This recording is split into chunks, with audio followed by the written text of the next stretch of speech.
Hello everybody, it's Dr. Jordan Edders here with I Have a Point for That. A happy Friday. So I wanted to talk to you all about something really special to me. My best friend Carla Wooten asked me to talk more about some women's health issues and fertility and things like that, because fertility is not just for people that are trying to get pregnant. Fertility is a thing that we should all maintain, and because that means that we're in a healthy state. So if our fertility is in a good place, that means that we are very healthy people. Okay, I have my notes here, so I want to stay on track. So you might see me look down. That is because I want to stay on track.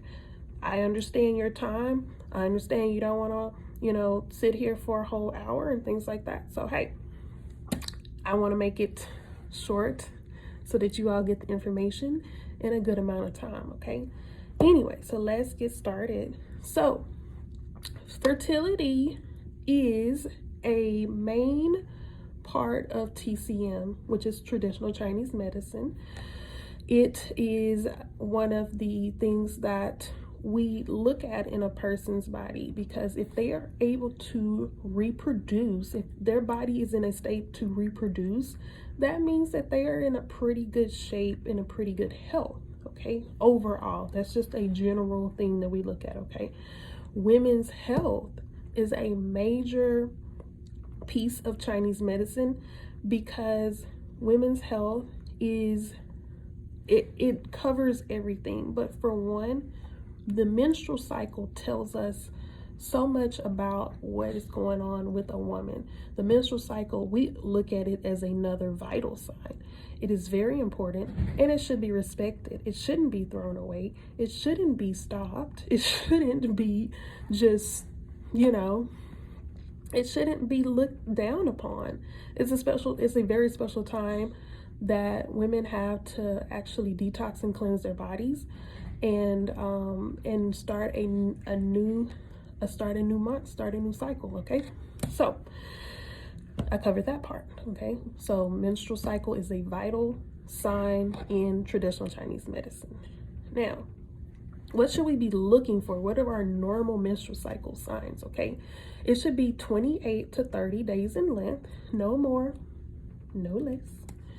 It should occur once a month. Your bleeding phase should be about 4 days. You don't want too less or much more. Sometimes people go 4 to 6 days. If we're going past 7 days, 10 days bleeding, that's an issue. That is not normal, and it can be helped. It can be fixed naturally, actually. Also, you shouldn't be getting any cramps. That's a major one. A lot of us think that cramps are normal. That is not normal. That was a lie told to you. Clotting, so those little pieces of blood, that's not normal either. We shouldn't be having those little jellyfish. Okay, no. No cramps, no clots, no spotting. Spotting is a major one. Sometimes people spot before or after their cycle. We don't want to do that. It needs to come, it needs to go.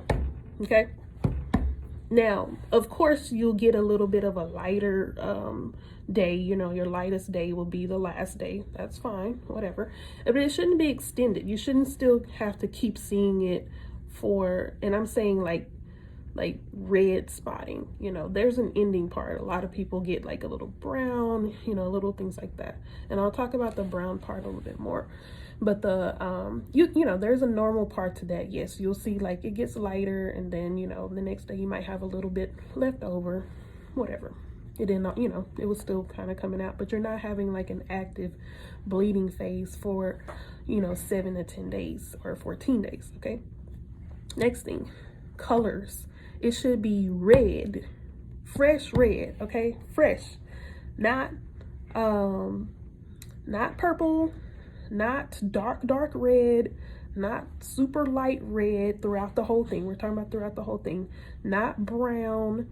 Those are not normal colors. Red, fresh red, or at least for those 4 days, Those normal 4 days that you're bleeding.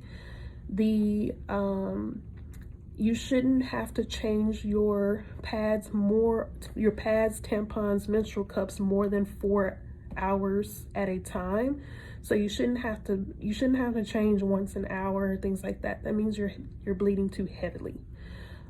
If you're finding that you're not needing to change at all that day, you're not bleeding enough. So there's a balance to this, there's a harmony to this, and it can be regulated, it can be helped. Okay, next thing, the heavy bleeding and the scanty bleeding. I just talked about that. So you want to be sure that you're bleeding enough. Again, this is your regulation time. This is the time that your body is sending out that old lining of your uterus, which is called the endometrial lining, and it's making a new one. It's preparing a space for you to have a new and fresh lining.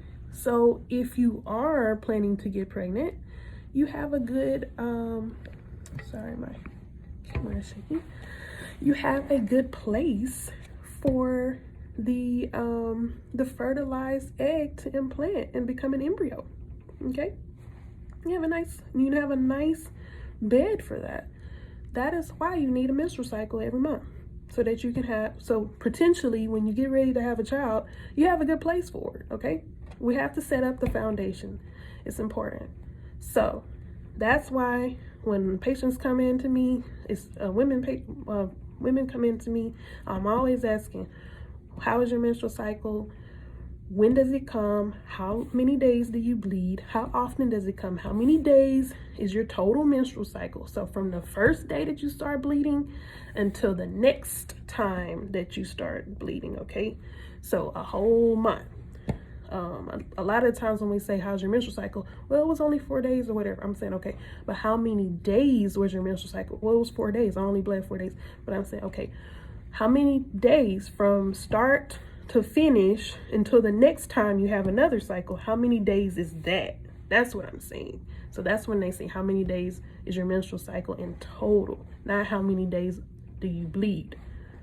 Okay, there's phases to this menstrual cycle. Okay, so there's your bleeding phase, then you have your follicular phase, and then you have your ovulation phase, and you have your luteal phase. And we will be talking about this more, so don't worry if you're a little confused. Okay, next thing, well, what should I do if none of this is right, or if I just want to do better? Well, for number one, first off, eliminate cold drinks, cold foods, uncooked foods, raw foods, all of that. We need to nourish, and warm, okay? Constant introduction of cold fluids, cold substances, ice cream, ice into your body. It cools, it heavily impacts your uterus.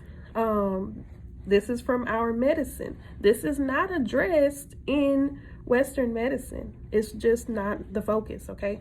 But for us, that is our focus. That is our theme. This is what we do, okay? This is what we do to have women have healthy outcomes and have normal cycles naturally, okay? So cold foods and stuff like that, main thing is having a lot of constant introduction of cold drinks, ice cold drinks. That creates it cools everything, it slows everything down. As you know, when you put something in the freezer, it slows the process that the biological process, so that it won't rot. Okay, same thing with a refrigerator. So we constantly introduce cold things into our body. We slow down our enzymes that process our food, and we slow down everything, and it slows everything down. That also influences, because our organs are pretty close together actually and your uterus is pretty close to your digestive organs, and introduction of cold in those areas can impact the temperature of uterus. Okay, so that temperature needs to be optimal. It needs to be warm. I'm not saying heat yourself up and constantly be hot and all that stuff. No, it needs to maintain its normal temperature. So introduction of room temperature things, warm soups, warm teas, and warming foods like ginger, and incorporating a little garlic into your meals and things like that to keep everything warm is a good thing, especially during the cold winter months. We don't need to do cold plus cold, okay? There's a time and a place for cold foods and cold drinks and all that stuff. That's summer. If you watch my last video about caring for yourself in the winter, then you might want to go back to that if you didn't watch it. Anyway, so moving forward, you want to warm things up, especially a week before your period and during your period. So if you are one of those people that have more of a cold constitution, you need to focus on warming and nourishing, okay? So warm, you can get a heating pad and kind of sit with the heating pad, especially if you know that you have these issues like cramping and clotting and heavy, all of these issues like the cramping in the abdomen and also the cramping in the low back. Get a heating pad and start heating things up. Be mindful of the clothes that you're wearing. So make sure you're warming yourself up. Make sure you're warm at night and you're not having a cold draft coming on you. Put your socks on and, just make sure you're warm. Don't be cold, okay? Let's see. Manage your stress. Don't, be mindful of how your body responds to stress. Be mindful of what situations that cause your stress as well. So if there are some things that you can prevent on your own from being stressed out, do what you need to do. Stress is a major influencer on our menstrual cycles. So if we have a very stressed out month, your menstrual cycle is going to be the litmus test and it's going to show what happened the month, okay? So if you don't have any, especially for a lot of women that do not use birth control, they can definitely see that happening and they have issues with the cramping, because a lot of times the birth control is not going to, it kind of like band-aids things and it gives you like a pseudo cycle, so you don't see all of those things reflect in your cycle because it's being regulated with outside hormones, okay? So that's why a lot of times birth control is prescribed, because it usually can correct the situation, but that's just a cover, a band-aid. It doesn't actually correct it. It just kind of, smooths things over, okay? But with us, we get to the root cause and we say, okay, this is why this lady's period is doing this particular thing. Anyway, manage your stress. There are things that I can do, I can help you with as well. Exercise is important. Making sure you're getting a healthy amount of exercise, not too much, not too little. Making sure that you're not over exerting yourself. So you shouldn't be sweating out every piece of moisture in your body.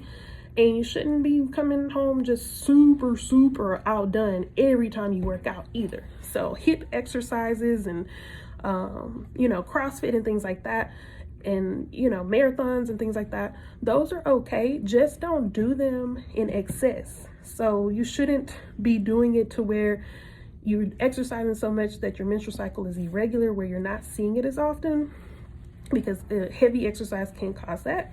And that's something we have to watch out for our younger teenagers that are in competitive sports. Another thing that you should watch out for is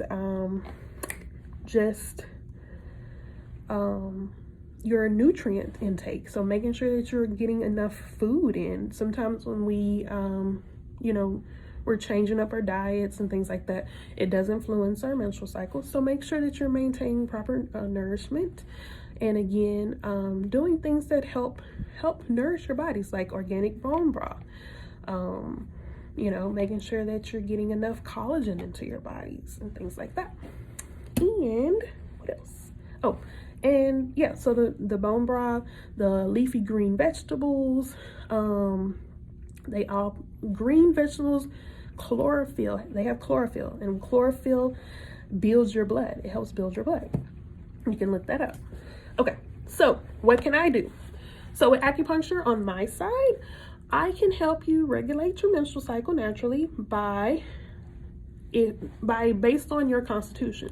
So if your constitution is more where you're more cold, then we're going to do some things to help your body warm up. We're also going to give you herbal formulas to help your body warm up and also help nourish your blood. So that part.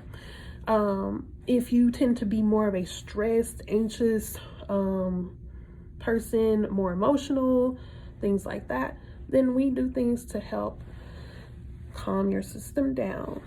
That way we can help you regulate, because whenever you're super stressed out, your body is going to run on survival mode, and it's not going to prioritize your fertility as being a number one thing. It wants you to survive first. It's not worrying about if you need to reproduce at this time. So that's why a lot of people will see menstrual irregularities when they are super stressed out, or in a very or they've had like some type of stressful event happen to them, or a catastrophic event. They might not see their menstrual cycle, or their menstrual cycle is very heavy and it's very painful. So there's a lot that I can do on my side. I can't tell you everything what to do over this over the net. You do have to, if you have questions, if you have concerns, definitely look me up, and you can come see me, or you can come see my colleague, Dr. Lori Early, at Phoenix Rising Acupuncture, Phoenix Rising Integrative Medicine. As you know, I work with a team of other acupuncturists here, and we are all able to help every one of you maintain a regular and healthy and normal menstrual cycle, because that's what's important. We don't want you in pain. We don't want you stressed out. We don't want you missing work and bent over in pain and having to take pain medication and all that stuff. That's not normal. That is not okay. And that's not a way that you should live. That is survival mode. And we want to put you in a rest and relaxed state. Okay. So thank you for tuning in. I appreciate each and every one of you for always coming in and, liking, watching everything, sharing. I appreciate that. If you have any questions or comments that you can't put in, under here, sorry, I'm shaking. My camera is all over the place. Anyway, you can direct message me and let me know. If it goes further than just a simple question, you can definitely schedule a consultation with me, and we can go further and dig deeper for you, okay? But otherwise, just so you know, the information that I have given on here is not a replacement for your healthcare provider. So if you have some serious issues going on, definitely hit up your healthcare provider. I am a healthcare provider as well. If you want to see me, I am virtually and I am in person. So otherwise, have a happy Friday. Take care, and like, share, and subscribe. Thank you.